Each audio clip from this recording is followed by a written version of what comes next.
In today's video, I'll teach you guys how you can send disappearing photos on Instagram. Now, before we start, if you are new to our channel, head down below and hit the subscribe button so you don't miss out on any of our future videos. Now let us start. So the first thing you'll want to do is open up your Instagram.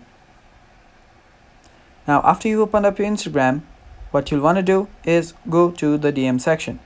Now right here, just tap on the person that you want to send the message to. You'll see the camera's icon. Tap on the camera's icon, and after you open the camera's icon, just take a picture.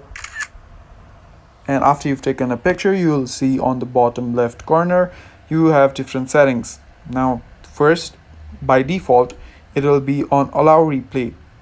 Tap on it again and it will change to keep in chat. Now if you tap on it again, it will change to view once. Now after you do that, if you send this photo, your friend will only be able to view this photo once, and it will disappear after viewing it once. So that is basically it. So just tap on send and the photo is sent. So this is how you send a one-time viewing photo on Instagram, and that is all for the video too. Thank you for watching, guys. Stay tuned for more upcoming videos, and don't forget to check out more of our tutorial videos, and stay tuned for more. Bye bye.